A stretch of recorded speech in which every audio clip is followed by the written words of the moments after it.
What is up, everybody? Welcome to another edition of a brand new Hockey Happy Hour coming at you live on A2D Radio. Talking a little heavy Flyers tonight. I know we don't have a lot going on hockey-wise tonight. I don't think there's a single game scheduled. So come talk with us. We're going to talk Flyers. We're going to recap the week. We are going to preview the Metro Division hiatus that they have come. Well, I shouldn't say hiatus. It's very heavy Metro coming up in the next 7 games for the Philadelphia Flyers.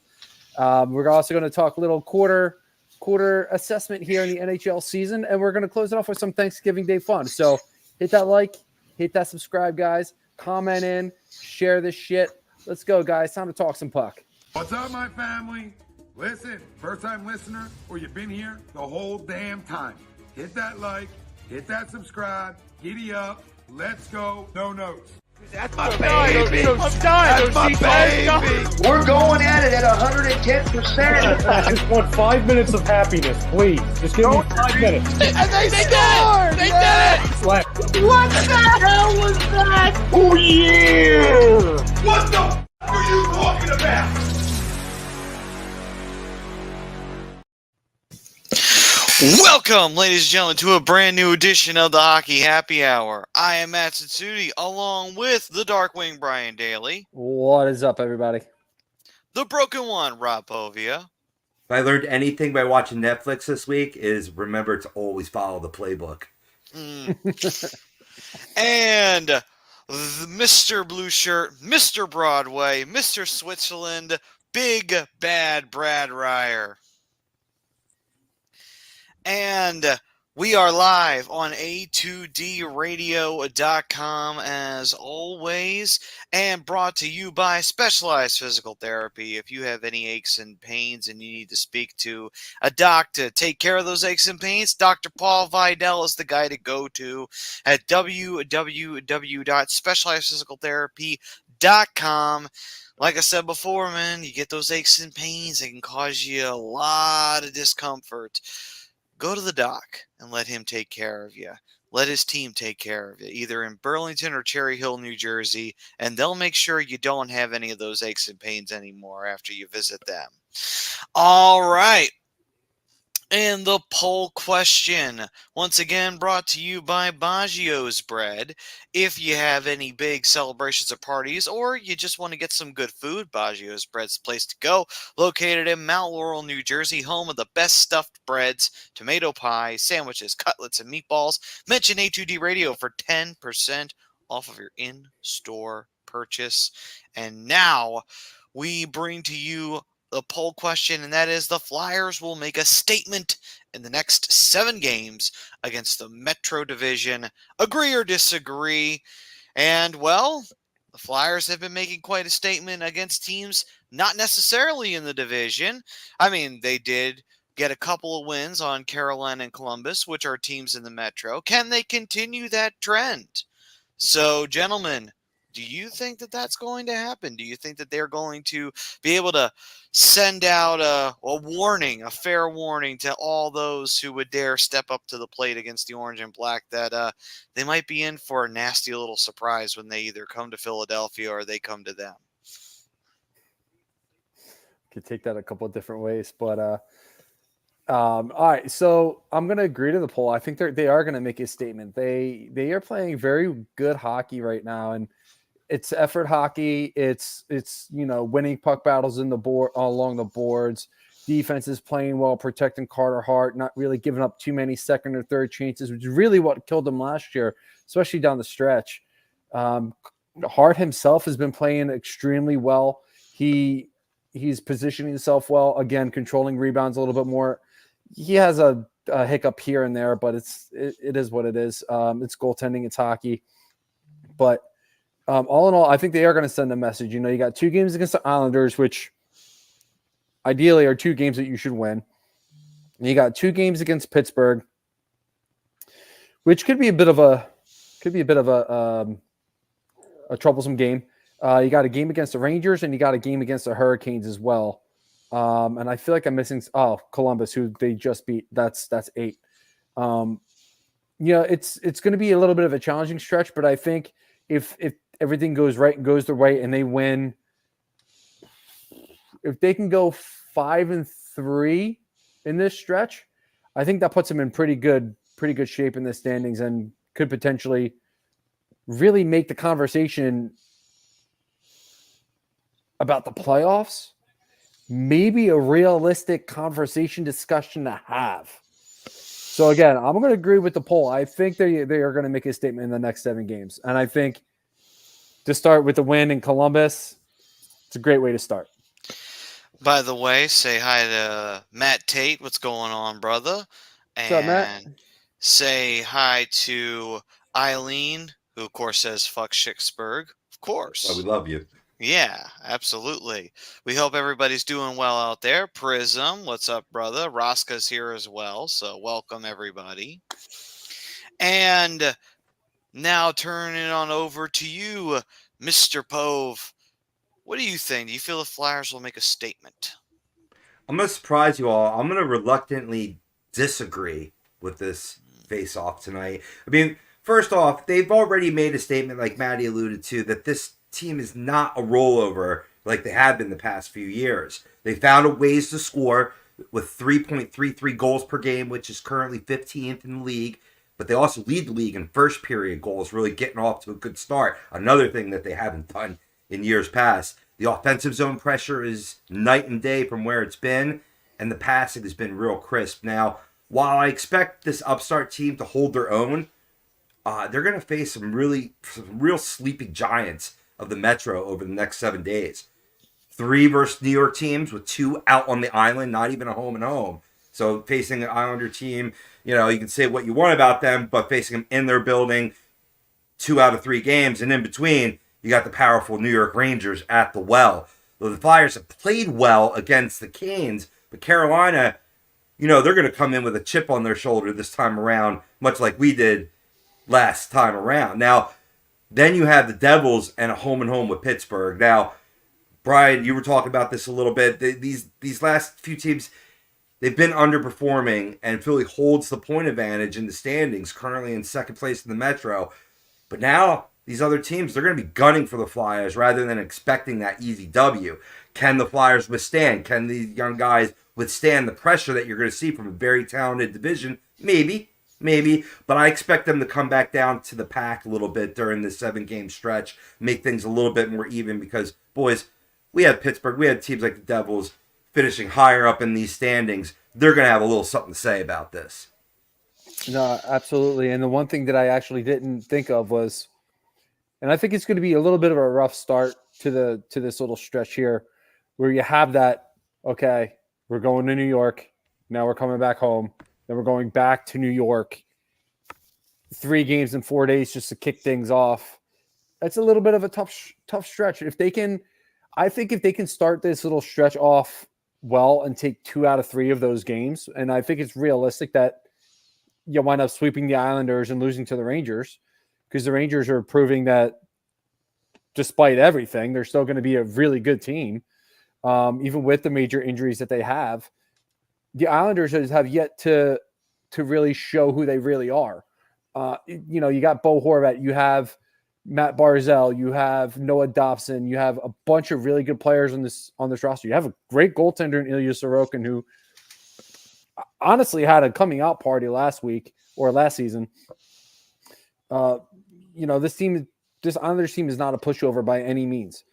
And you got that little 4-day stretch where you're going from New York to Philly, back to New York to come back. I believe they come back to Philly, and then who do they play after that? I think they're in Philly for a couple games, and then they go to the Devils, and then they're back for Pittsburgh.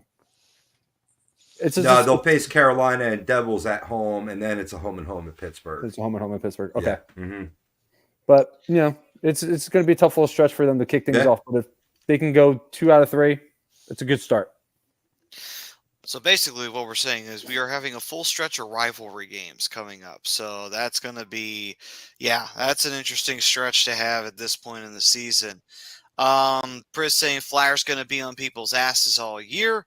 They are the definition of an FAFO if teams underestimate them. And Priz Also says Stars finally beat a good team last night. Tough game, Brad. Felt like the Rangers lost their legs in the second period, then just kind of mailed it in. Before you jump on that, Brad, also, after you've done that, feel free to throw in your opinion on the poll question on an agree or disagree. Take it away. All right, as far as last night's concerned, okay. Once again, Toronto screwed the Rangers. Okay, I just want to know how it's legal to take your stick and put it and hit the goalie's glove with it. Pick up the goalie's glove and then have the puck go in the net, and that's not goaltender interference. Especially when the freaking refs called goaltender interference, waved off the goal, and then Toronto once again said, "Oh no, that's a goal." So here it is with the Rangers. If the Rangers put the puck in the net, it's no goal. If it goes in the Ranger net, regardless of whether the official said no goal, it's a goal. And it's getting to a point where, every time it goes to Toronto, because the Rangers are 0-8 when it comes to Toronto's decisions. Okay? 8 times they've gone to Toronto with the Rangers on goals. All 8 times they've been screwed. Now that's enough already. Okay? There is something going on. I think they're still angry with the fact that the Rangers made such a big stink about Tom Wilson not getting suspended when he roughed up Panarin and some of the other Rangers that one game a couple of years ago, if you recall. And the Rangers went off on Bettman and off on whoever the idiot was back then that was handling discipline. Parros. Is he still doing it? Because he's no, I don't. Yeah, he's a clown. How do you allow a goon to make those decisions? Anyway, I digress. But the Rangers were due to lose a game. I mean, they haven't lost in a month. You had to expect at some point they were going to lose, especially after that big win against the Devils. I was kind of worried that they'd have a little bit of a letdown against the Stars. And, the Stars are a good team. It's not like they went and lost to, let's say, the Sharks or somebody like that. So, it happens. They're going to come. Hopefully, they'll bounce back tomorrow night against the Penguins. Now, as far as the Flyers are concerned, I think the Flyers are going to have a little problem now with the Metro. The fact that everybody now knows that they're not as bad as they were last year, I don't think anybody in the Metro division is going to be taking them lightly. Okay, I think they're all going to want to kind of send them a little message that this is who you really are, and we're going to put you in your place, and you're going to stay in that place, and we're going to make sure you do. There are no guaranteed wins for the Flyers against any team in the Metro right now, except obviously Columbus, because they're Columbus, and for whatever reason, Johnny Gaudreau has decided that he's not going to play good hockey anymore, and Patrick Laine is so bad now he's getting scratched. So don't quite know what's going on there with those two players, but anyway, playing the Islanders twice in the Coliseum, guys, you'll be lucky if you get one win. So thinking that you're going to sweep them, that's really wishful thinking. Maybe it'll happen. I mean, it could happen. You never know. But, I would expect at best 1-1 against them. At best 1-1 against Pittsburgh. I don't think you're going to beat the Canes next time you play them. I think they're going to be ready for you this time. I don't think you're going to have a 3-0 lead like you did last time. I'd be shocked if that happened, because Brindamore is too good a coach to let that happen twice. And I don't think they're going to beat the Rangers either. So I'm looking probably at how many games is it total? 7? 7 total. Yeah, I think 3 and 4 is probably more realistic, to be honest with you. I think they could find 3 wins, but I do think they're going to struggle a little bit. This is not going to be easy for some of these guys. Okay, the intensity is going to be ratcheted up a lot. Okay, there's going to be expectations now because everybody's going to expect them to be playing better. And, we'll see what happens. But, they're going to get hit a lot more now because they're going to be playing the division, and everybody in the division is pretty nasty. And I know the Flyers have a pretty good fourth line as far as, taking care of business on the physical end. But I just wonder about, defensively, they haven't been very good, and that could be a problem. what really surprises me the most about the Flyers is some of their defensemen. I mean, I looked at the plus minus guys. You know, I love looking at that, especially with defensemen. Okay, Yeah. and I think Sanheim is a -4, which tells me that probably he gets a lot of points on the power play. But some of these other guys, Sealer is a +10, and I forgot who the other one that was a +11, but that was stunning. Sean One of the Walker, guys is probably. one of their defensemen is +11. I mean, that's fantastic. I mean, can they keep that stretch up? It starts with a Z. I can't remember his name now. Oh, Zabola. Zabola, yeah. Interesting. Yeah, Wow. he's a That's surprising. +11. So that's really very, very good. Yeah. I mean, you know, it just it tells you that when these guys are on the ice, the Flyers are not giving up. They're not giving up any goals, and they're scoring a lot. So it also means that the Flyers, when they're on the ice, are taking a lot more chances because they know that they've got those two guys back there who can basically take care of their own end. So that's something that to look for. But I just think that I don't see them, you know, dominating the division the way they've been able to sneak up on some of these other teams. Don't forget when the West teams play the East teams, I don't think that these teams really get up for each other all that much. I mean, I'm just being honest. I don't think that it's intense as when they play the division. It's like football, you know, like when teams play, when the NFC teams play the AFC teams, for the most part, it's not the same as like when the Cowboys play the Redskins or the Commanders, as opposed to like with the Cowboys play like the Jets. You know, it's not. You know, you guys know what I mean. You can feel it watching TV. I mean, that's a bad example because you're playing the Jets. No one ever gets up for But that yeah, game. You know, you're facing the Jets. So. But what I'm saying is, and Brian, in your case with Anaheim, okay? I mean, come on, are you going to tell me that Anaheim is going to have the same intensity against the Flyers as they are when they play the Kings or the Sharks? Of course not. They're not the division rival. Right. That's what I'm saying. This is going to be a little different because none of these teams are going to go in there. I mean, the coaches on these teams are too smart to let the teams go in there saying, "Oh, you're going to win." They're going to be showing film and they're going to say, "Look, this is what these guys do," and they're pretty darn good at doing it. And by the way, they play very physical and they play hard, and they play 60 minutes of very aggressive, and they don't give up. So you guys have got to make sure that you match their energy. But the bottom line is, I think all these teams are going to match their energy. So that could be a bit of a issue. So,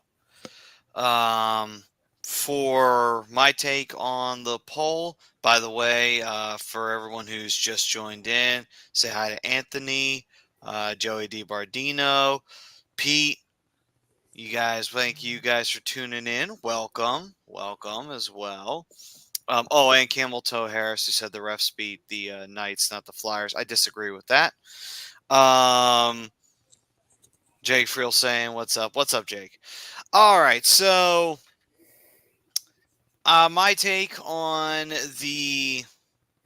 basically this stretch of games here. I think the Flyers will make a statement even if they lose games. I still think that it'll be one of those things of, you know, if they're going to lose a game, they're not going to get blown out. Not like the previous couple of years. It'll be one of those where maybe at most they lose by 3, and that's if they had a bad period. For the most part, I think it will be, if they're going to lose, it's going to be by 1 or 2 goals. And it'll have to be an earned victory from a rival. It won't be one of those where the Flyers will roll over and die. This will be, even if they lose, Flyers will take something from that team and will be a frustrating opponent to go up against. So if you get the win, good for you, but pretty sure you're not coming out of that game 100% because the Flyers will make you earn it at the end of the day.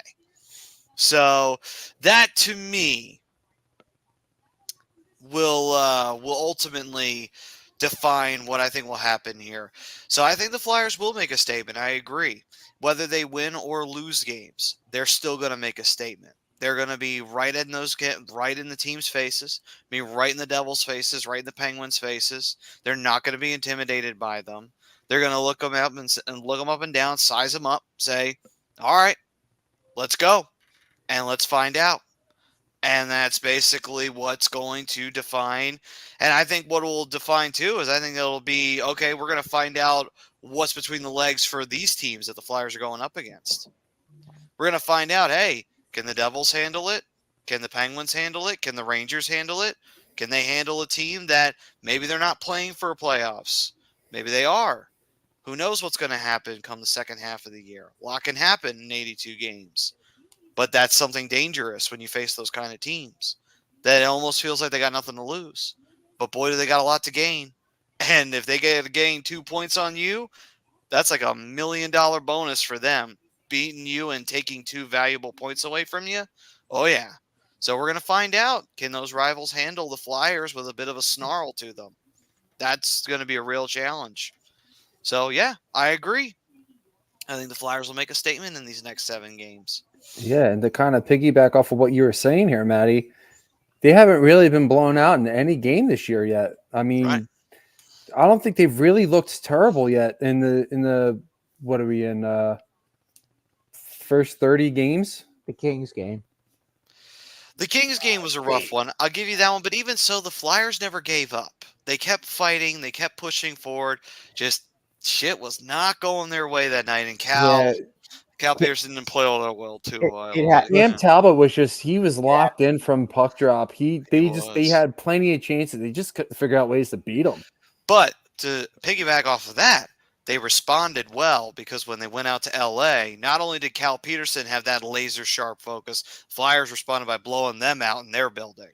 So the Flyers did a little back at you, which would have says a lot about the team. Because if they had gone into LA and gotten beat there too, then it's like, all right, yeah, okay.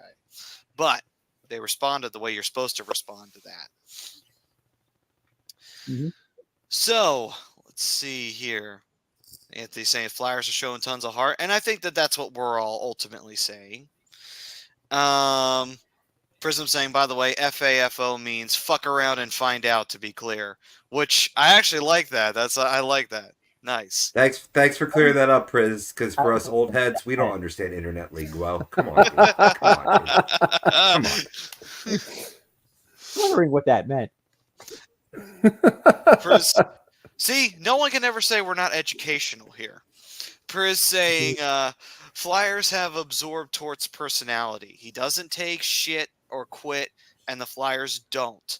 Look at the 3 shorthanded goals against Dallas, underdogs, and then dog walked a Western Conference favorite. Tom saying, let's go Flyers. What's up, Tommy? Hey, Tommy. Well, Priz brings up a good point. He absolutely brings up a great point there.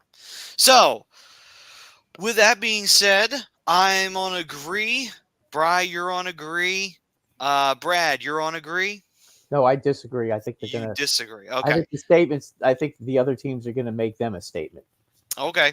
And then Rob, you were on the disagree as well. Gotcha. All right, so we are split down the middle on this one. So this is interesting. All right. Interesting. And me and Bri are on the same side. I don't know how to feel about that. I know. It had to, it only took 8 years, but it had to have happened eventually. Jason A Team Eagles say #Eagles saying, loving this year, brothers. Flyers are impressive. You're right, man. Flyers have been impressive this year, no matter what. And the Eagles have been impressive too. So, big win last night over the Chiefs. Even with the combined might of Travis Kelce and, or Travis or Jason. Wait, Jason, right? Wait, which one is it? Which one's on the Eagles? No, which one is with Taylor Swift? That's Travis. Travis. Even with the combined might of Travis and Taylor, it wasn't enough to overpower the Eagles. They were able to walk away with a victory. Well, it's just like our Facebook post said. Take a look outside at this weather right now. Okay, that's what they played in last night. So I don't know if anything was proven other than the Flyers are superior mutters. Yeah, and that's a horse racing term, guys. Okay. We're not talking Love it. about superior mothers. We're talking about superior mudders. MUDDERS. Oh, okay. Gotcha. Yes, Gotcha. yes, yes. All right. It's about horses that can run well on a sloppy track. All I can think about is that Seinfeld episode. I keep thinking about the Mr. Ed episode. You're dating yourself. I never watched Mr. Ed. Oh well, Mr. Ed was a horse. I mean, I know who Of he course, is. of course. Well, no, there was an episode where he kept escaping from his pen and visiting the track and talking to all the horses, and he came back and was giving Wilbur like who's going to win and who's going to lose, that kind of stuff, and this one's not going to win because he's so happy he just had a baby, blah blah blah blah blah, and he was out. He ate too much last night. He has a stomach ache. Don't bet on him. That kind of stupid stuff. I will say, if you did have a talking horse, that is a pretty good use for one right there. To find out who to bet on at the track. So, yeah. Yeah, that was a hilarious episode. All right, so That's the one I remember, and I haven't seen the show in about 20 years. But that's the one episode I remember. So we're going to jump on over to the first period, albeit though we did touch on it, so we're going to talk about it just a little bit more. And the first period is brought to you by, if you are looking to buy or sell a home, or you have a change of career or brokerage, then the person to call is Alan Foy over at eXp Realty. Big step in life when you make that next move or that big change in careers or what have you. eXp Realty is the place to go. You can give Alan a call at 302-682-8820 or visit him at alan.foy at exprealty.com. All right then, so time to pull up our trusty schedules for the upcoming games that the Flyers will have ahead of them, and we'll get an opportunity to really talk about it just a little bit more in depth, go into what we think we'll see and what we think could be possible, not a trap game, but maybe a game where the Flyers might be a little worn out, so it might be a rough one for them or what have you. So to look into it, we have the Flyers taking on the Islanders. That's the first game of this setup. And as we talked about before, the Islanders, not a pushover team. And we know that the Islanders, they're a team that I feel can be somewhat schizophrenic, though. Like, they'll have moments where they look great, and then they'll have moments where they look like they shouldn't even be in the playoffs or even in the hunt. And it's kind of been their norm for the better part of a couple of seasons now. For a team that 2 years prior to that was going to the one round away from the Stanley Cup Finals 2 years in a row, and now they're having a hard time just even getting in. I mean, they barely got in last year. So I don't know. It's a tough team to gauge, the Islanders, which also makes them a dangerous team, in my opinion, because it's like you don't really know what Islanders team you're going to get that night. You're going to either get an Islanders team that can put the puck in the back of the net and has a solid enough defense to hold a small lead, or you're going to get an Islanders team that kind of looks vulnerable and a little shaky. That's my personal take on the Islanders. They have that schizophrenic feel to them where you just don't know what you're going to get one night to the next. Yeah, I mean, like I said earlier, this team, they haven't really found it offensively.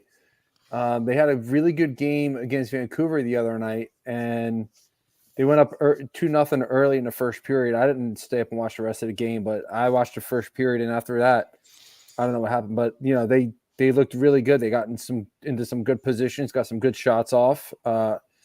Yeah, I think that's something that's really been hurting them. Barzal needs to get going. I mean, he's been an assist machine, but even going back to last year when he went goalless for his first 14, 15 games, obviously it's something he can't afford to do 2 years in a row, not just for who he is as a player and his status on that team, but that this is a team that's trying to get back to the playoffs while they still have the stars on their team that they have. You don't want to waste the talents of Bo Horvat at all. And I mean, to me, this Islanders team's not really deep. If they roll two lines, that's pretty much it. They got some decent role players in Cizikas and Matt Martin and Cal Clutterbuck, but I mean, Palmieri's not who he used to be. Josh Bailey's gone. I don't even know if he even signed anywhere. That was a huge loss for them. Anders Lee. I mean, he's a guy that can score goals and he can play a physical game. So he's one of those guys you got to worry about in these two games. And they are a physical team.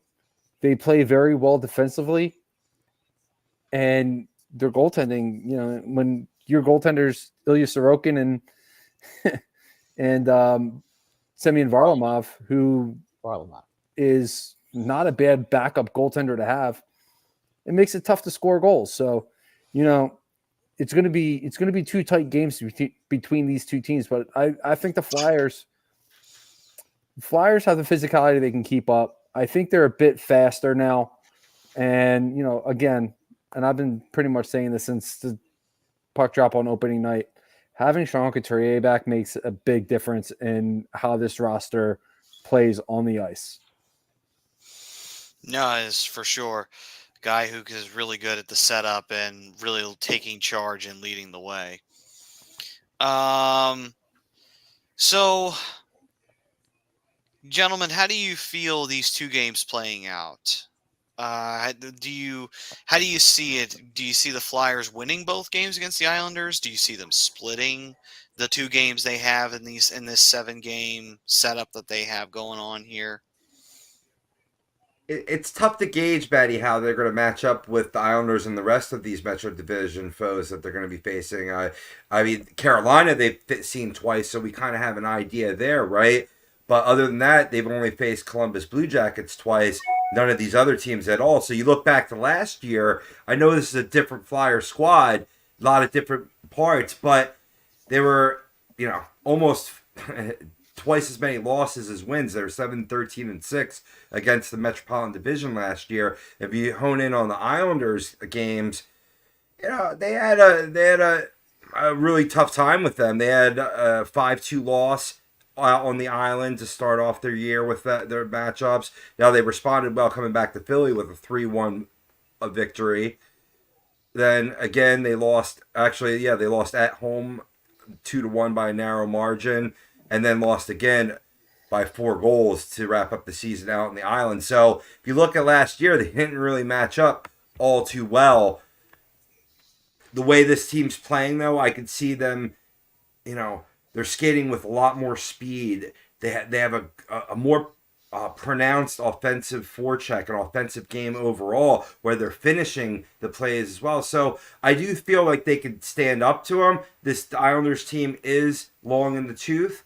I feel that they could split in this, but they have to continue what's been working well, and that's keeping the offensive zone pressure, keeping the passes clean, and keeping the sticks in traffic areas while on defense. If they do those 3 things, they might get both wins, but I'm keeping things realistic. This pack is looking to chase down, the Flyers right now in the early season, and they're going to be coming out on home ice playing strong. I'd be very happy with the split. All right. Anthony's saying that they will split. He also asks how old is Bailey or Lee?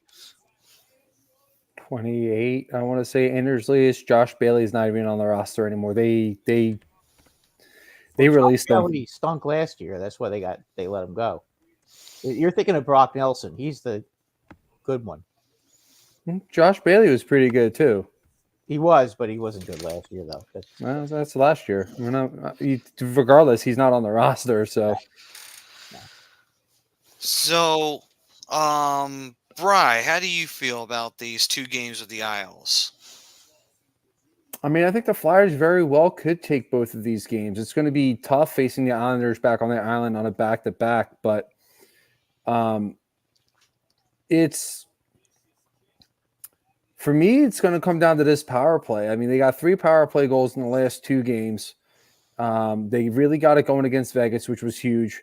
I think that if they can find ways to make the power play work again and get at least 1 goal off the power play, I think that's a moral victory because you want to get this power play going. This power play is going to be it has a lot of potential to be very lethal with the talent that they have. Once they get that going, I think they're going to be fine. I think they have to make the Islanders really pay for the mistakes that they're going to make because let's be real, Matt Martin, Cal Clutterbuck, the guys that I was mentioning earlier that are the good role players, they can get emotional at times. So if you can use Garnet Hathaway, Ryan Poling, or Nick Delorier to get under their skin and make them take some penalties, that's going to be huge for the Flyers moving forward in these games because I don't believe that the Islanders have a very good penalty kill. So that's going to make things even better. I'm going to look up their penalty kill numbers real quick, but I think I'm going to be bold and I'm going to say they're going to sweep the Islanders. Nice. I mean, I see a point to that because you just touched upon it. The big defining characteristic of the Islanders the past couple of years is that fourth line. Best fourth line in hockey, in my opinion. Hard, energy checking line. And the Flyers have won the match now. They absolutely do. No. Priz is saying getting Coots back changes things this time as well for the Flyers. Brad, how do you feel about the Flyers against the Islanders? Oy vey. I think it's gonna be a split. A split. I think one of the games is going to be in overtime. So I think one team is going to get 3 points. I do think that it's gonna. I think they're going to be close games. The one thing the Islanders have been doing this year, which is surprising, is they've given up 56 goals in 17 games, and the Flyers in 18 games have only given up 52. So now, if somebody would have told me at the beginning of the season that at this point of the season, after this many games, that the Flyers were going to give up less goals than the Islanders, I probably would have had hurt my side laughing. But that is the case right now. So, and the Islanders have been having problems scoring goals. So, I mean, I think if the Flyers can, especially if they can get out to one of those patented early leads that they seem to get a lot, and try to make the Islanders keep them out of their game and out of their checking game, I do think that they have a better chance that way. Don't get behind them because they are good once they get ahead. True. Like we've seen in the past. But the Islanders are old. They're old, they're slow. They're not the same team that they've been in the past. You're not seeing Pajot play great anymore either. He's another one that has been very disappointing for them. But the thing is, the Islanders still are a big, strong team, and I don't know that. I mean, I know you were comparing their fourth lines. I mean, fight wise, maybe the Flyers are a little tougher, but I mean, skill wise, you can't compare the skill. I mean, the Islanders' fourth line has way more skill than the Flyers' fourth line. They've been showing some skill, though, man. Poling is actually playing on the Paling. Part of me is playing on the third line. Like, I've gotten more offensive jump than I'm not saying I disagree with you, Brad, but I've gotten more than I was expecting out of those guys. I mean, Delorier and Hathaway are not guys that are going to score at all. Probably. I mean, if you get 5 goals in the season with that out of them, that would be a lot. I mean, I think Cizikas and Cal Clutterbuck are much better offensive players. Matt Morton, he's kind of a goon, right? I mean, got like 4 goals his entire career. I would put his talent in the same level as Laurier. I mean, they're just tough. They're not right. But energy wise, though, I think the energy can match, though. Oh, energy wise, yes. Yeah. Yes, I would say that. I as far as talent goes, though, I think the Islanders' fourth line is still one of the strengths of their team. It seems to me like they're really having trouble scoring goals right now. And that, I mean, 44 goals at this point of the season in 17 games is just there's a reason why they have only 6 wins in 17 games this year, guys. Right. And that's a big part of it. They have next to the Capitals, they've scored the fewest goals in the division. Greg, what's up, Greg? Saying, what's up, fellas? Prism saying, Sorokin is the key. Can you score enough? He's a wall back there. Yeah, here's real quick the penalty kill numbers for the New York Islanders through 18 games so far, 69.5. So if you can get them to take some penalties, that's horrible. Your odds of scoring on the power play are really good. So that's going to be a huge key to get them to take some bad penalties. So they're giving up 31 goals 31% of the time. That's horrendous. Keep that power play moving. Let's go. Yep. Yeah, that's something that the Flyers need to definitely take advantage of. Right. And as I said in the opening, they lead the league in first period goals, so they get out to a good start on the Islanders. And in terms of Sorokin being a brick wall, I don't know if he's gotten, as much play as the backup or what they've been doing in goaltender. But Brad, you just said they gave up 56 goals so far, right? They've given up 56 goals in 17 games. I mean, right. That's a lot. That's what, three. That's what, like 3 and 3.25 a game, 3.25, something like that. My math isn't as good as it used to be, but that's like close to. I mean, if you compare it like to the Rangers, okay, Rangers have given up 34 goals in 15 games. No, I'm sorry. After last night, it's 40 in 16 games. But that's a big difference. 2.5 goals a game compared to 3.25. I mean, that's huge.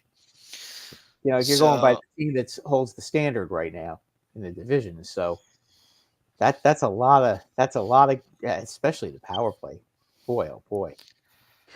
So we have Brian George, my uncle, chiming in saying Isles lost 4 out of the last 5 coming off of a bad West Coast trip, I believe. Should be close games. Hart is playing well right now. Rangers getting it done without Fox. Should be a great game against the Rangers. And the Rangers are the game in between the 2 Islanders games. So the Rangers have to play the day after they play the Flyers.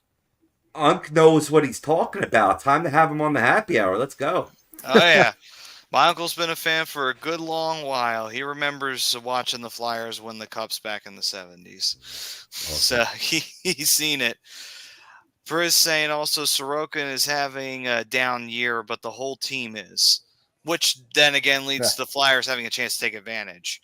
So speaking of the Rangers, time to dive into that, the in-between game between the 2 matchups between the Islanders. So the New York Rangers, let me see, this game is going to be in Philly. So how do you think the Flyers will do now that you probably won't have the blue shirts completely dominating the building this go around like last year, which was rather embarrassing, but it is what it is. Maybe not. I mean, I'm not saying there won't be a good percentage. I'm sure there'll be a good percentage. I think your fan base is going to show up for this game. Oh yeah, they definitely will this time. It's not going to be like it was last time. Right. Last year, I mean, that was different. So, facing off with Big Bad Brad's New York Rangers, how do you think the Flyers do in their first battle with Hart taking on, I would assume Hart, taking on Shesterkin and the Flyers going up against what? Or Quick. They got to play the Bruins the next day. You may get Quick. Maybe Quick. Who knows? Maybe Quick will have an off night. If you were the Rangers, they're not going to play Igor both games. Okay, so no, that'd be stupid. So I would think you play Quick against the team that's not as good, right? I mean, I would assume. Yeah, you would play Quick against the Flyers and Sorokin against a team that has 1 loss. Right. Yeah, I would want Igor against the Bruins and Quick against the Flyers. So I'm assuming that it's going to be quick against the Flyers. Am I wrong, or No, I think you're right. If you're going to be playing Boston the next day, then yeah, you're going to want to put up Igor against Boston. So yeah, so we might wind up just having Quick up against Hard, which again, in the end, how do you Quick has guys? actually played better than Igor this year? Well, maybe the Flyers will face Domingue. Who knows? Yeah, nah, So- probably not. I don't think so. So No, Minnesota probably would have rather have faced Quick or Shesterkin the way Domingue played against them.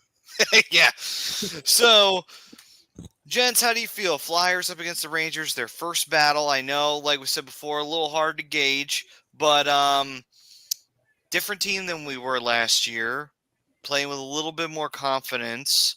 Do you think the Flyers could? I think they could take it to the Rangers. Do you think they get the W?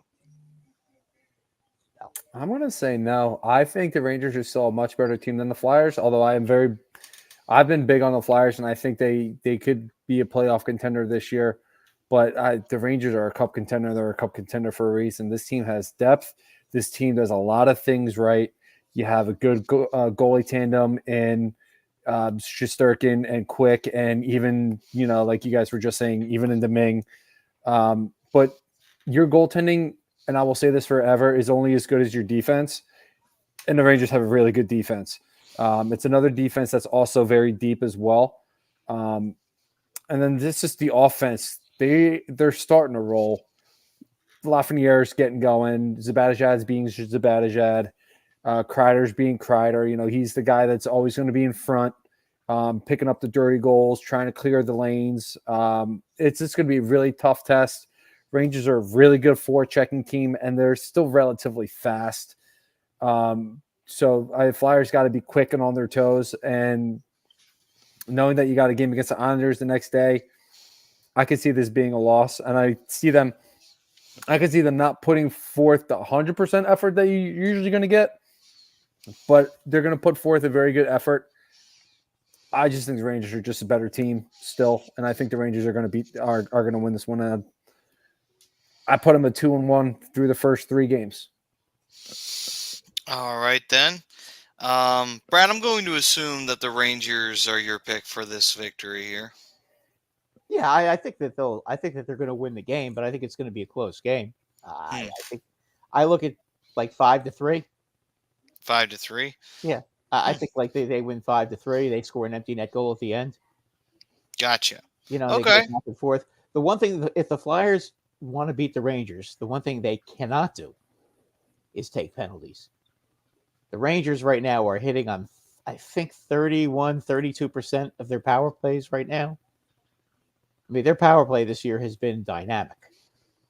So they want to make sure that they don't do that. And if the Flyers want to have any chance, they got to figure out a way to stop Panarin, which nobody seems to be able to do until last night. Dallas finally was able to kind of keep him under control. But Panarin right now is 10 goals, 16 assists. He's got 26 points already. And I mean, he's been terrorizing the league. Right now I think that if the Hart Trophy were presented right now, I think he might be primed to maybe win it. That's how good he's been. Mika Zibanejad, believe it or not, Brian, only has 2 goals this year.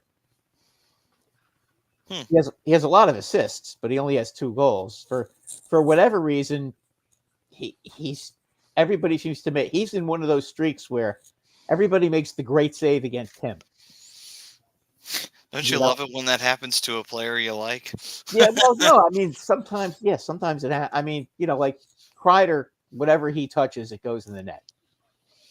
And it always seems to be that way with him. If he touches the puck, it's going in the net somehow. Well, to be fair, doesn't Chris Kreider like to crash the net a lot? Well, he's basically a reincarnation of Wayne Simmons. Yeah, so that makes sense why he seems he's to. He's in front of the net. He stands in front of the net. He's unbelievable when it comes to tipping in shots. He's a lot tougher than people give him credit for. If you ever notice, he never gets into fights because nobody really wants to fight him because he's strong as hell. And it's very hard to cover him, especially on the power play. Because you have 4 guys, and if you start, it usually takes 2 guys to get him out of the crease. And if you use 2 guys to get him out of the crease, then either Panarin or Trocheck are going to beat you. Right. So that's kind of what's going on with that. But if the Flyers want to win that game, they've got to stay out of the penalty box and they got to find a way to try to bottle up Panarin. I mean, that's the key right now. If they can do that, they have a very good shot. But I mean, I think the Flyers are going to show up, and I think they're going to give the Rangers trouble. Listen, Flyers and Rangers played 3 tough games last year. All 3 of those games were close. I think one game was 5-3, 6-3, and the other 2 games were 1-0 at the Garden and like 3-2 in overtime. I think that the other 2 games the Rangers won in overtime, right?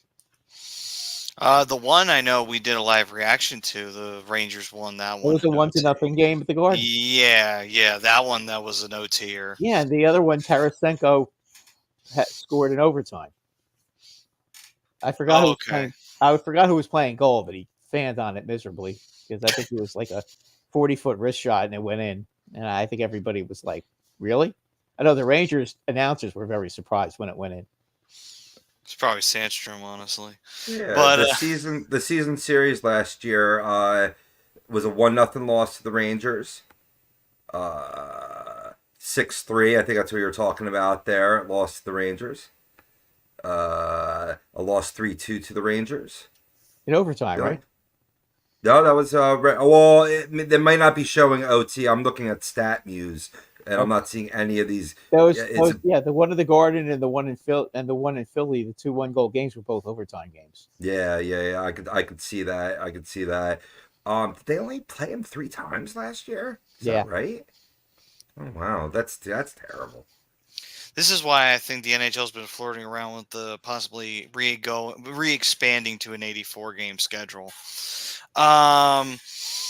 So for me, even though I'm going to say that I think they split against the Islanders, and I do think no. You know what? They're going to take both games against the Islanders. They'll lose to the Rangers. They're going to lose in the in-between game. They'll take both games and bookend it. Just kind of sandwich it in between.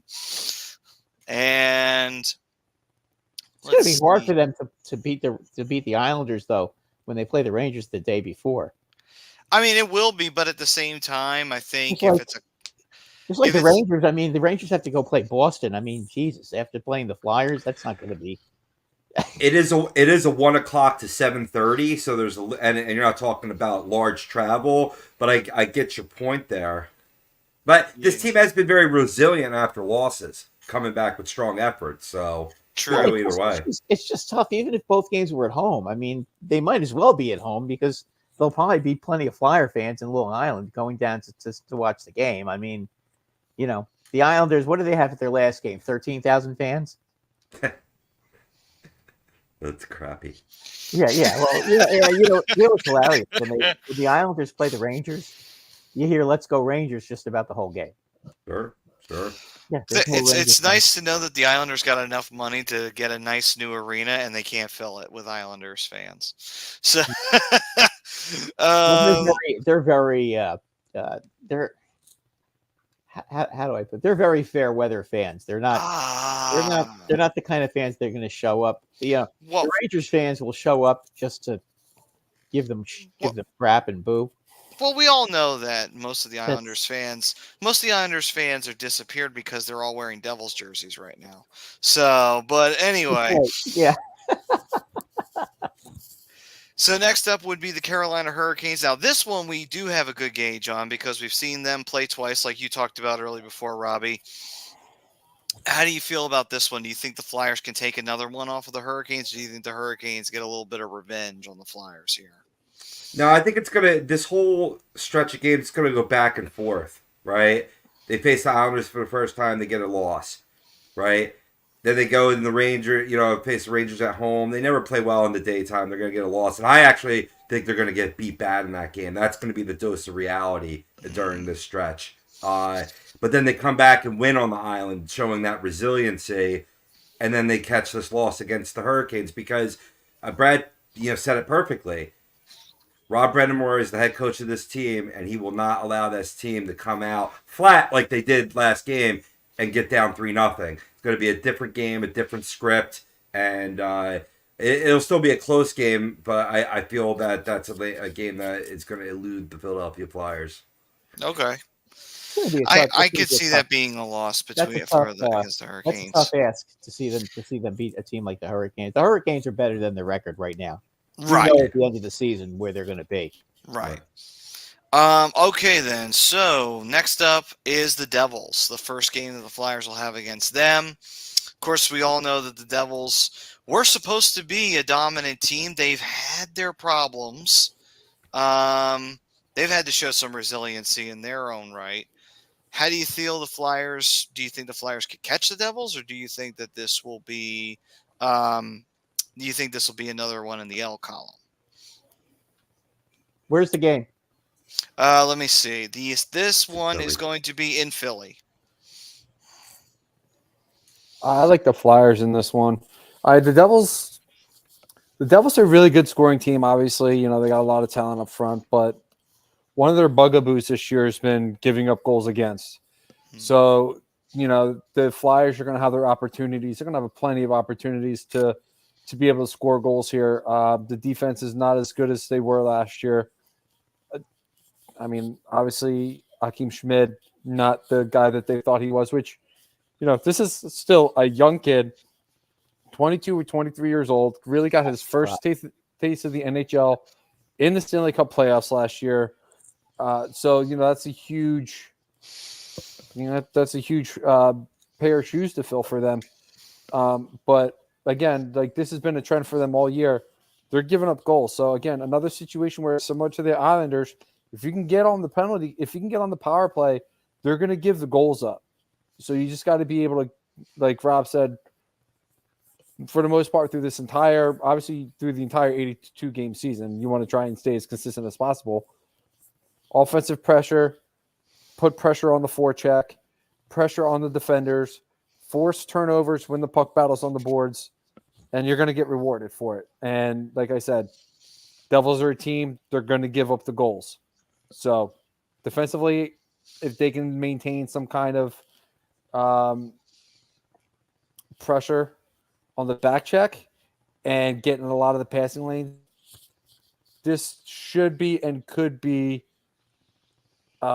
this could be and should be a win for the Flyers. Sorry, I got a text message from my sister. She kind of threw me off for a second. I'm not used to it coming up on my computer. Okay, brother. I'm gonna say I think the Flyers can take the Devils. I think that like I said before, the Devils have had their problems.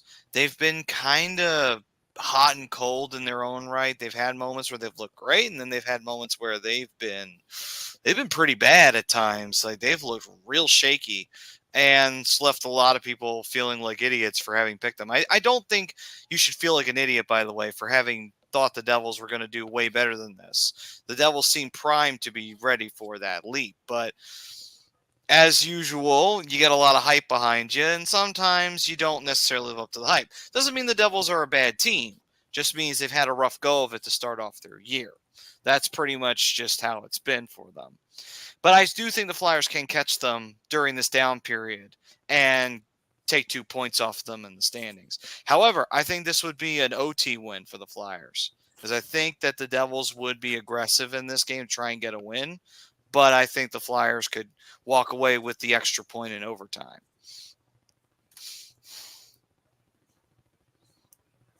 So I could definitely see it being an overtime game. Yeah, because between these two teams, yeah, it will be competitive. Even if one team's not feeling too confident in themselves. And then the final one is the home and home, Pittsburgh. So, guys, I do want to let you know something though about the Devils. Sure, go ahead. The reason that they've been bad this year compared to last year is because for most of this season, Jack Hughes and Nico Hershier have been injured. That's true. And I mean, you take the two best players off of any team, especially their two best forwards, you know, off a team that's not a great defensive team, that's going to hurt.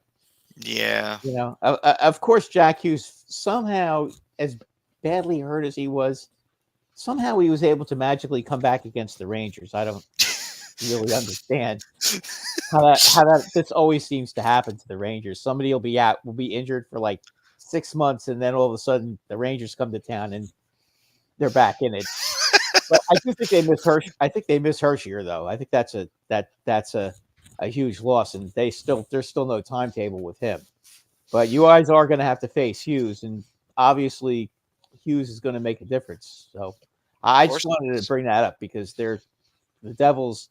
There's a reason why they've had obviously what you guys said about their defense is very true, but they haven't had Hershier and Hughes for the majority of the season. Now Hughes is back, so and you got to watch it because if you touch Hughes, it's like touching Crosby now.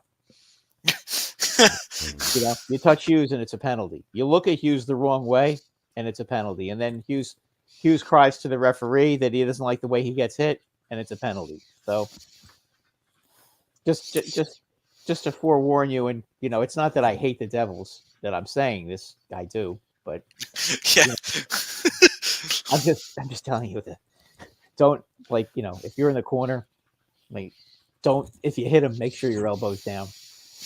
Don't board him, don't hurt him because he'll cry to the referee and then you'll get a penalty. If you sneeze, cover your face. Yeah, exactly. You know what I mean? I'm telling you guys. I wouldn't have mentioned it if it wasn't true. So real quick, Maddie, just to kind of go based off of what I was saying earlier about the Devils will give up the goals. They've given up 23 goals in the last 5 games. 5 of those 23 goals have been power play goals in 17 opportunities. So the Flyers could very easily win this game. They lost 6-3 to Colorado, 4-2 to the Capitals. They lost 6-3 to Winnipeg. They beat Pittsburgh 5-2, so they had something rolling on there. And then they came right back to the Rangers and lost 5-3, and that was just the other night. Like I said, Devils will give up the opportunities. Flyers just have to make sure that they take the opportunities by the balls and capitalize on them. And don't take penalties against the Devils either. Their power play is lethal. So next up, to finish this one off, to finish the first period off, home and home, Pittsburgh. First time facing Crosby this year, and the new look Pittsburgh Penguins with Smith and Carlson. How do you think the Flyers do against their ever so lovable rivals from out in Western PA? I think they'll split home and home. Each team will win their home game. I mean, Tristan Jarry's been playing pretty well. I think their offense hasn't really come together quite yet, what we were expecting, but this is a team that the Flyers can beat, and I think at home, even though Pittsburgh has been a home away at home for the Flyers in the past, I don't think it plays out like that this go around. Okay. No, and I agree. I mean, Pittsburgh's scoring goals. They're not really giving any up. Pittsburgh right now is 13th in the league with 58 goals for, and 5th in the league for 46 goals allowed, for obviously a differential of +12. The one good thing about the Flyers' opportunities here against Pittsburgh's power play is not very good. It's actually towards the bottom of the league at 25th at 15.2. But the Flyers got to if the Flyers have an opportunity on the penalty kill, they got to take advantage of it. This is a very tough penalty kill. And like Rob said, Tristan Jarry has been playing pretty well. They're 8th in the league with a .912 save percentage, 15th in the league for shots against. It's just, this is going to be a very tough situation for them. It's still a very, very difficult Penguins team to play against. And I think they'll be all right. They just got to, again, maintain a ton of pressure, not let Pittsburgh just kind of have their way in the offensive zone. But, if they can figure out ways to beat Tristan Jarry, they're going to have to get creative to do it because he is not giving up goals. Like I said, 46 on the year so far through 17 games. They're 9-8 on the year, so they're figuring out ways to lose. You just got to figure out. This is going to be a back-to-back series where you're going to have to figure out creative ways to win, because otherwise, defensively, Pittsburgh is pretty stacked. So, got to get creative, and you got to maintain that offensive zone pressure, tire them out. I think that's going to be the only way to do it. So I will say I think they'll split this, but it's going to be reversed. The Flyers will lose in Philly and they'll beat them in Pittsburgh. Why? Because you got to have shit not make sense. That's just how it works in the season. It's like it don't make sense, but that's how it works in hockey. So, herd on chaos. Yes. So with that concludes the 7 games that the Flyers will have against Metro Division rivals. Oh, yes, remember Brad. one thing though, Matty. Yes. With the Penguins, okay?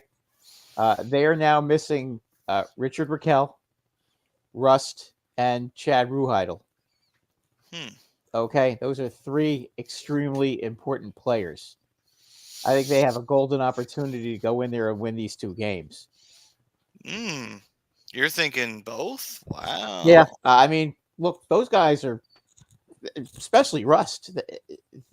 I mean, I don't know if Rust plays great against the Flyers the way he plays against the Rangers. That guy kills the Rangers, so I'm assuming he probably plays pretty well against the Flyers too. But I know they still have Crosby and Malkin and all the other guys that they've got. But you know what? Those guys are, especially Ruhidel on defense. Those are 3 real good players, and I know they just brought up 3 players today. I don't know. I mean, that's a lot of guys to lose. Injuries are mounting. They are. And there's going to be a lot of young players playing on that team against the Flyers, and the Flyers' younger players seem, they've been playing a little bit now. They got some experience. They might be able to go in there and surprise the Penguins. I think they'll win both. Just want to let you know. All right. So Eileen says, "Gotta run. Have a great evening, guys. Be Happy well. Thanksgiving, Eileen. Happy Thanksgiving, Eileen." And we'll switch on over to the second period, and we'll take a quick commercial break. And when we come back, we'll do the Flyers recap of what we saw from the previous 2 games against the Blue Jackets and the Golden Knights. And then after that, we'll keep moving forward with our third period, as well as our shootout, which will be Thanksgiving themed. So with that, we'll be right back after this. Until then, here's a word from the sponsors. Royal Billiard and Recreation, proudly celebrating 40 years and our new, bigger showroom. Twice the size and twice the fun. More pool tables by Olhausen. More dartboard sets, including custom reclaimed backboards. More bar and kitchen stools that can change a room. And more bars, including pre-built and custom. Hot tubs, skee ball, shuffleboard, outdoor, and fun. Royal Billiard and Recreation, your ultimate game room store. Now located on Bethlehem Pike in Colmar. In our family, food is our daily bond. My nonna, affectionately called Mama by many, found solace and joy in the kitchen, sharing her love through delicious creations. She turned her culinary passion into a flourishing business alongside her husband and sons in 1983. Celebrating 40 years is a testament to our exceptional team, friends, family, and beloved customers. With gratitude, we look forward to the future, expanding our brand to share the highest quality Italian food and wine nationwide. Our heartfelt thanks to everyone who has played a part in our story. Grazie mille.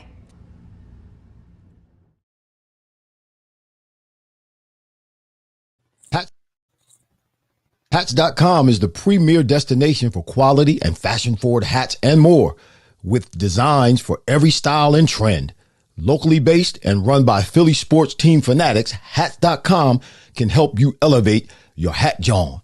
Utilize the easy-to-use guides at Hats.com to find your perfect size and style, and shipping and returns are free. Hats.com. Find yourself in a hat. Use code Philly for 15% off your order. Hats.com. All right, and back to it we are here in the second period. And for the second period, we're going to dive into the Flyers recap for anything that we picked up on between Columbus and Vegas. Obviously, the Flyers getting a huge overtime victory against the Vegas Golden Knights, the defending Stanley Cup champions, to close out the season series between the two teams. And then to finish that up, there will be... Then after that, they got a big victory against Columbus, taking advantage of a team that's been on the downside of things for most of the season and getting a 5-2 victory over there. And actually got to be live for that game. So that was a nice experience. So always better when the Flyers win. But so after 2 good wins so far to start off this little run here before Thanksgiving, and before their Black Friday showdown with the New York Rangers. Gentlemen, anything major you wanted to pick up on between the matchups against the Golden Knights and the Blue Jackets? Well, I think with every goal that TK scores, he's just becoming that player that you got to plan against now.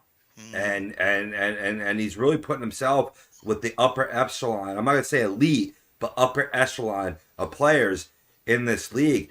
I mean, that snipe goal last game, that was a thing of beauty. That was just beautiful. And just had a nose for the net, really good vision.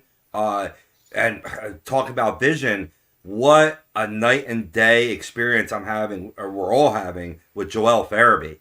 And it's obvious that he's just now 100% healthy, and he wasn't last year. Because this kid's vision, making plays up and down the ice, around the net. I mean, if you can argue, it's MVP as TK has been, Joel Farabee has been right there. No, you're right. I mean, Joel Farabee started off the scoring yesterday.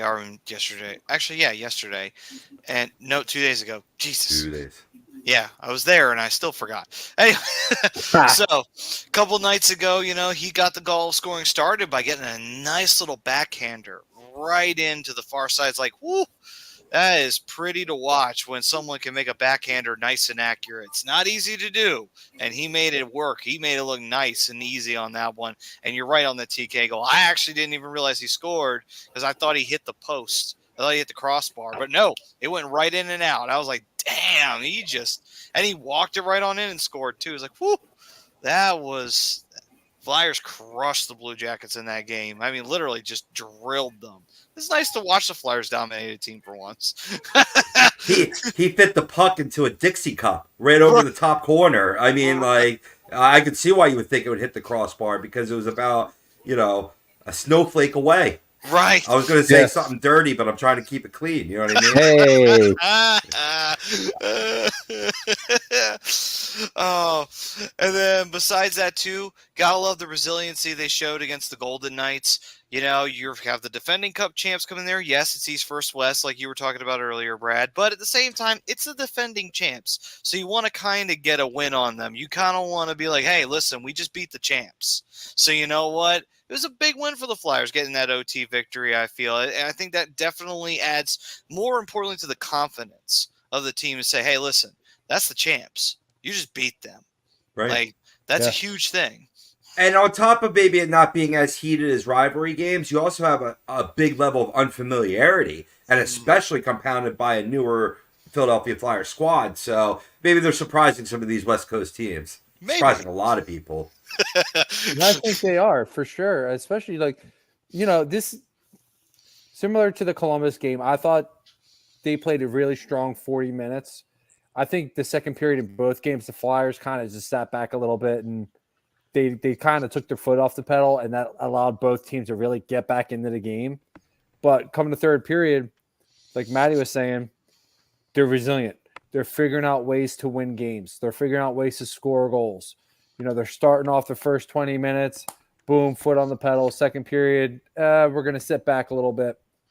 But the third period is where they really put the foot back down, and they're creating opportunities. They're creating scoring chances. They're maintaining a lot of time in the offensive zone. That was the big thing in Columbus. I thought they had a great third period. They didn't really give Columbus a lot to really work with. They spent a lot of time in the Columbus zone. I mean, they got a little bit of a lucky goal on Vegas, but it was it's just perfect timing, and I still don't know what they were reviewing there. But they've been playing a really solid 40 minutes, and that's got to continue. I mean, they took a while to review the Paling goal against Columbus. I mean, I get that they wanted to be 100% sure, but there was a couple angles there. It's pretty obvious that puck is in the net. Just saying, it's a pretty straightforward call right there. That puck was over the line. But anyway, It can't be like that Anaheim goal where it was clearly over the line and they didn't call it a goal, but whatever. You get to join up with the Calgary fans who still swear that they scored on Tampa in the 2004 Stanley Cup Finals. Hey, it is what it is. It's human error. Not every call is going to go our way. It is what it is. You got to be able. You can't let these calls dictate the games. You got to continue to keep playing and not allow them to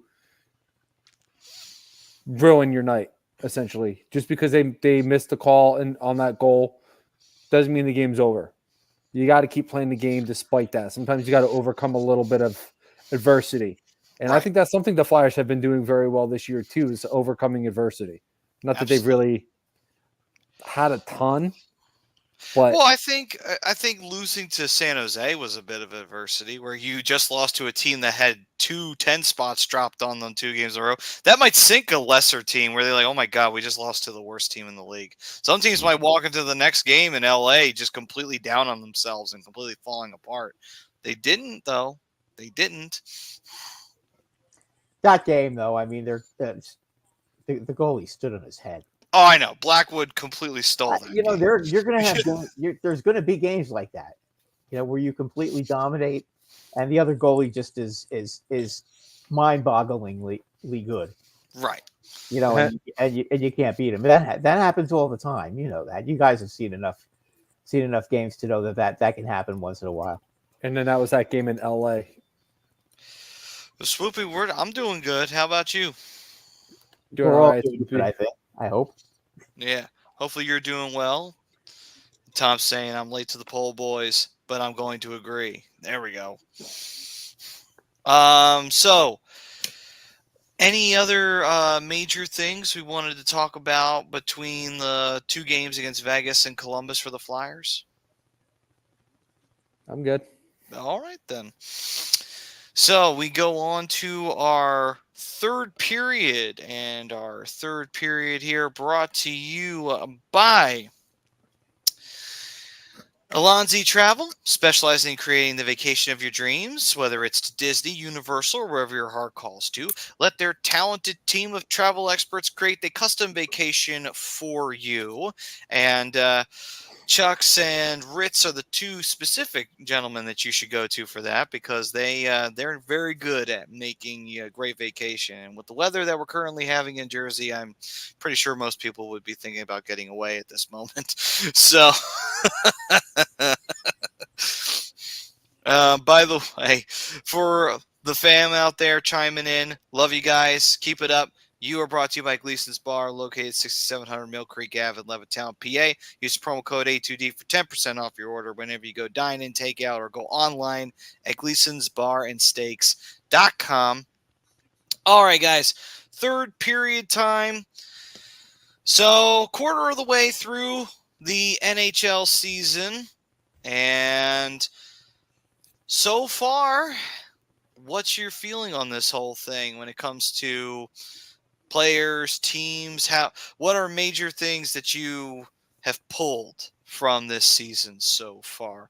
Okay, so since Bry is pointing to Robbie, I'm going to let you have the floor on this one there, brother. Is he? He is. Oh, on the screen. Yeah.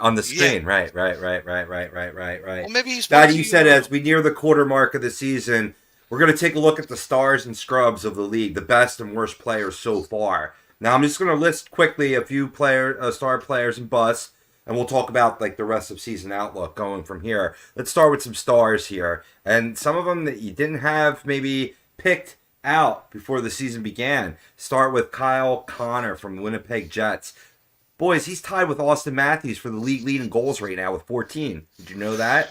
Plus, he has 8 helpers, good for 22 points in 17 games played. Now he has 8 power play points, so he's been a specialist there. And the 26-year-old left winger also has the most game-winning goals in the league with 5, so he's been clutch for the Winnipeg Jets. Damn. Oh yeah, I mean, not having Blake Wheeler now, that really opens up the offense for a guy like Kyle Connor. Guy may have the best wrist shot in the league. Maybe. I mean, he snaps that thing. That goal he scored against New Jersey last week or the week when New Jersey was in Winnipeg. I mean, they were on a power play and somebody centered the puck to him and he was about maybe 35 feet out in the slot, down the middle. I mean, in one motion, bang, right into the net. I mean, it happened so fast. It was like, huh? What just who scored that goal? That's it looked like the puck wasn't even on a stick. That's a Brett Hull-like goal right there. Yeah, it was. I mean, this guy, he is a sniper. What else you got for us, Robbie? Yeah, I just wonder if Connor can keep it up, and I think based on what you boys are saying, the survey says yes.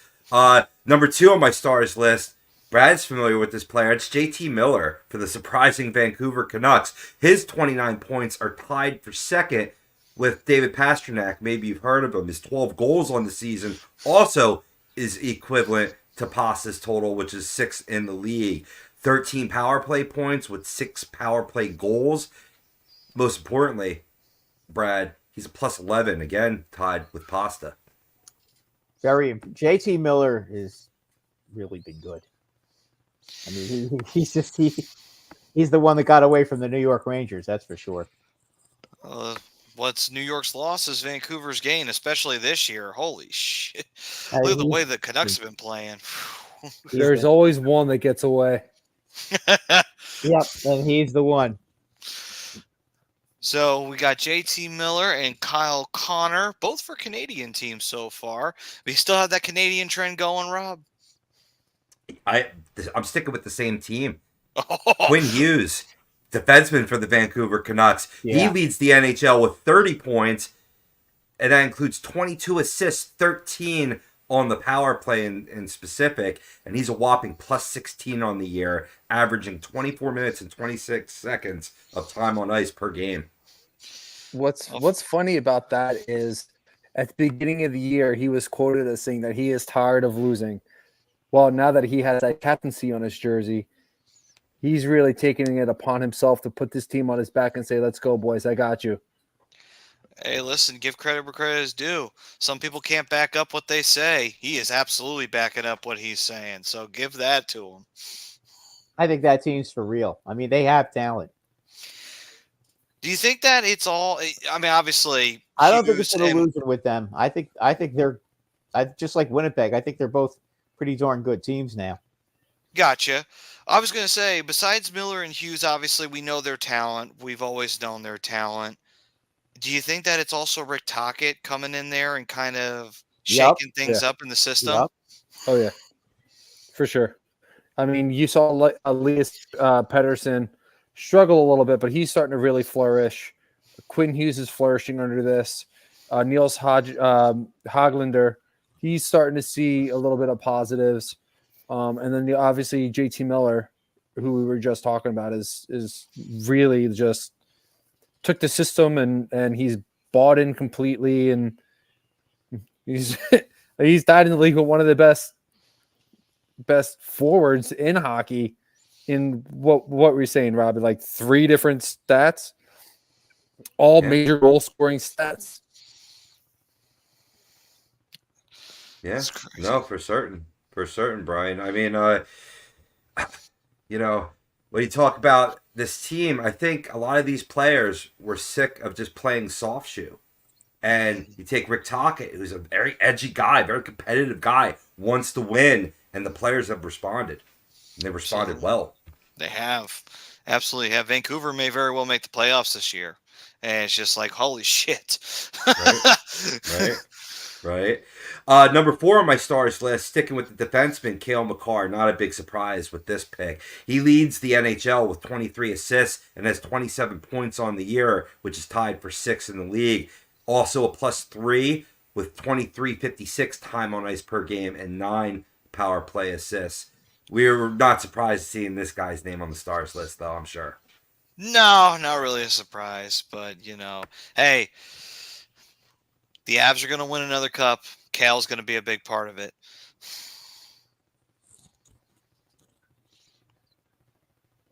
Indeed. I don't see this changing path anytime soon for one of the league's top defensemen. And boys, the fifth player that I have on my stars list, got to give a little love to the goaltending. We mentioned this guy's name earlier in the show. That's Cam Talbot for the Los Angeles Kings. He leads the NHL with a 2.02 goals against and a 930 save percentage. That's minimum 10 game starts because Johnny Quick has a pretty good goals against too, Brad. So I had to give it a little bit more credo to Cam. He's done it in a lot more games. He has 9 wins, and they're tied for. Quick's only played 5 games. Exactly. So I couldn't really make that comparison. Yeah, no. That doesn't count when it's only 5 games. Come on. Yeah, exactly. I had to do minimum 10 games played, absolutely. So 202 goals against, 930 save percentage, and his 9 wins are tied for second with Sergei Bobrovsky and 1 behind the league leader and Brad's favorite goalie, Alexander Georgiev, with 10 wins. That's gotta suck, actually. Because the thing, all the shit that Brad talks on Georgiev, and he's actually leading the pack. Yeah. The team might have a little something to do with it. We all know that he stinks. Okay. The bottom line is he's on a great team. He's going to make the All-Star game, though. Mark it. It's a lock. And guess what? He's going to end up giving up about 40 goals in one period. Yeah, he'll have a 4 goals against average in the second half of the year to balance things out. He might. If Georgiev's going to be an all-star, then by God damn it, I want Carter Hart to be a goddamn all-star. Come on. He should have been an all-star well before Georgiev. But anyway. Absolutely. All right, boys, I know we're up against it, so I'm just going to roll through this scrub bust list here. Start off the biggest bust of them all. It's Johnny Gaudreau for the Columbus Blue Jackets. He's got 2 goals, 5 assists for 7 points, and a -7 in 19 games played. He's also benched in the third period twice already this season, and this is after earning nearly $10 million annually. Yeah, it won't last. It's new team, new system. Spent his entire career in Calgary. It won't last. Another month, and he'll be back to form. He better be. For that much money. But I mean, he wasn't exactly lighting the world on fire when he came last year, though, Brian. So, but yeah, these things can take time. I think he'll need a period of adjustment. And a guy that went to his former team is still in that period of adjustment, and that's Jonathan Huberdeau for the Calgary Flames. He's got 4 goals, 8 assists, and 12 points on the year. He's a -11 in 18 games played. I have to wonder, was the 115 point season in 2021-22 an outlier? I don't know if it was an outlier. I just don't think. I don't know what it is. Maybe he was just a product of a really good system with the Florida Panthers. Because even if you go back to last year with Calgary, even under Daryl Sutter, Huberdeau has just been very reluctant. I know he's trying to get himself going, but I mean, Dylan would be the perfect guy to ask about this. But he just, since leaving Florida, he just has been struggling. He's had no success in Calgary.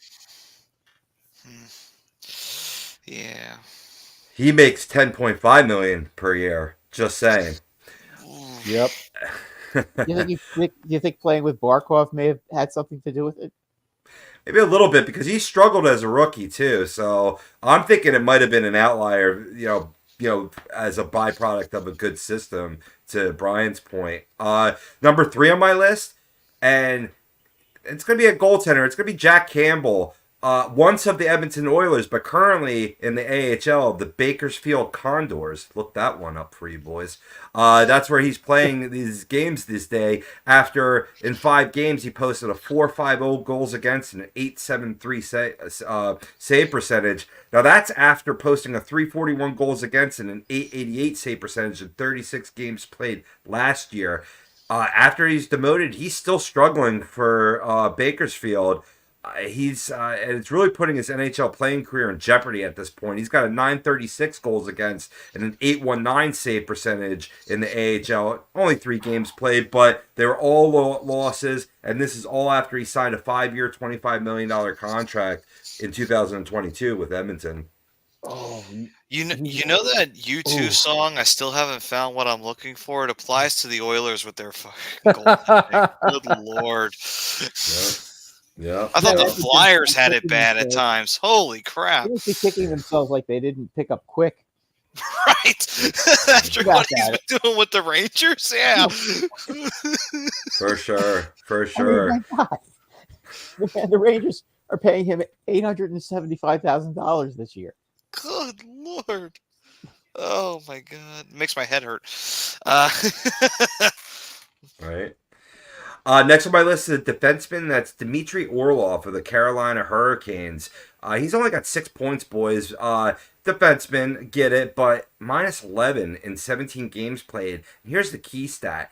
His total on ice time per game is at 17:36, and that's after posting a 22:43 mark last year and 20-plus minutes in 6 of the previous 7 seasons. The other season was 1948, just a hair shy of 20. So he's basically playing third pairing minutes, and a lot of it's been a lack of physical game. He's only delivered 21 hits on the season, and he was the biggest D-man on the market over the offseason. He's currently making $7.8 million a year to play on that third pairing for the Carolina Hurricanes.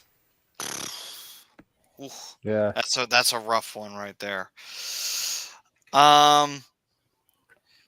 Did we have any more? Last but not least, I saved the best for last for you, Brian. I put Trevor Zegras on this bust list. Yes. Sorry. I mean, it's fault in the wound, don't you? Hey, the Ducks have been doing pretty well, minus his contributions, which has only been a goal and assist for 2 points and a -4 in 12 games played. The story here, though, missing training camp in the preseason would obviously take its toll. We knew that, and a slow start would be inevitable while he's adjusting to the new coaching staff, too. But 2 points in 12 games is far beneath his talent level. That's why he makes this list. So we'll see. He's currently on the IR with a lower body injury. Maybe he can fix what ails him. Maybe, but I don't blame you for putting him on this list. He would have been on my list too. Being a guy who's back-to-back 60 points, expected to take a step forward, just got rewarded a new contract. Got to be better. Got to be better than 2 points in 12 games. I mean, I have no excuses for him. He needs to be better. All right, guys. Thank you, Rob, for that assessment there, brother. Yeah. Very well done. And we'll have more third period segments for you as well. Rob, being the analyst of the group, I'm sure he'll have plenty more awesome stuff for us moving forward as we go along. If you want to get your hockey knowledge up, listen to Pove, because he knows what he's talking about. So we head on over to the shootout, and we'll do a Thanksgiving themed shootout for everybody there. And that is brought to you by none other than our show sponsor, Specialized Physical Therapy. The Dr. Paul Vidal. If you need him, look him up, www.specializedphysicaltherapy.com. All right, gents, let's get into it. We'll go down the line here, and I'll go to you guys, and you give me one. We'll do a little change up here. We'll just do all 3 of them as we go down the line. All right. So start off, player you're most thankful for, then favorite Thanksgiving side, and then do you prefer the white or the dark meat on the turkey? So, Brian, I'm going to start with you. In order, player you're thankful for, side, and white or dark meat on the turkey.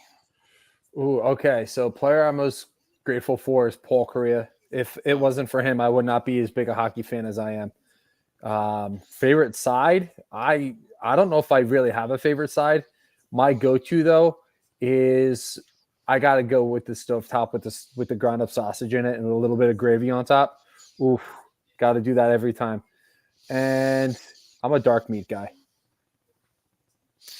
Okay. That's what I heard on the street. Hey, hey, What happened to keeping it clean? No. hey. Whoops. Hey, you know what? You're not wrong though. I love everybody equally. Oh, all right then. Brad, mix it up here. Throw it to you. Okay.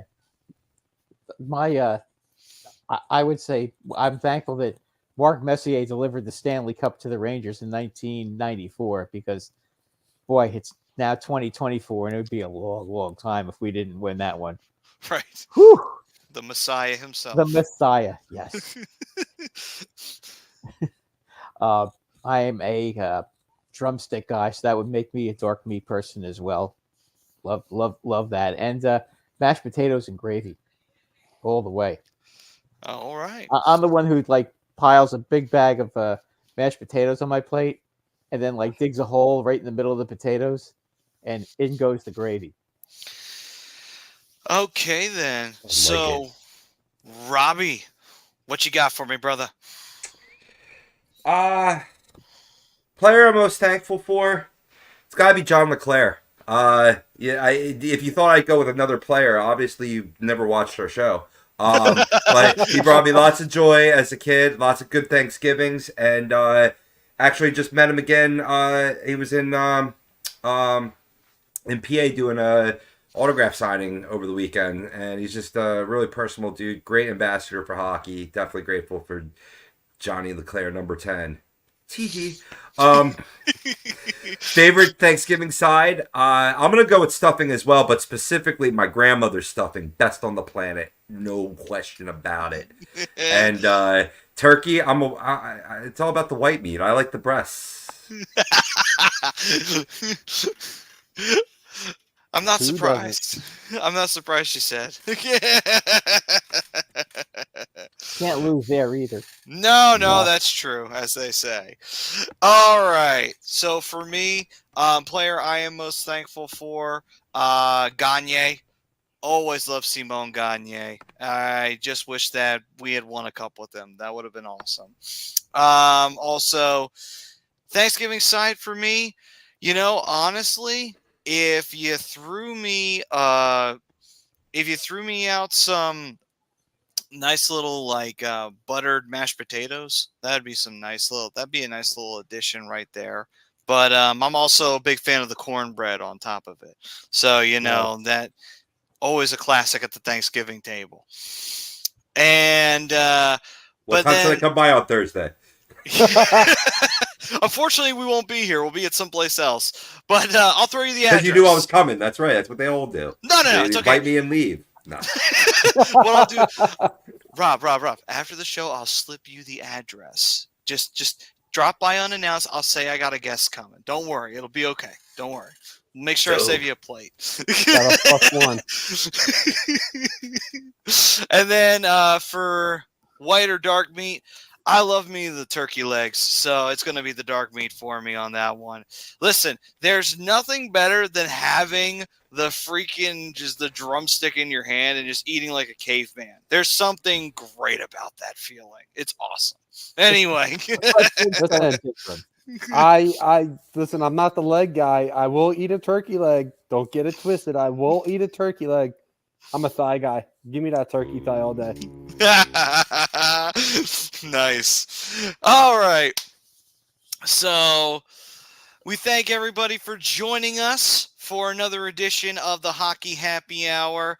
Is Birds of a Feather coming up next? I believe they are. So.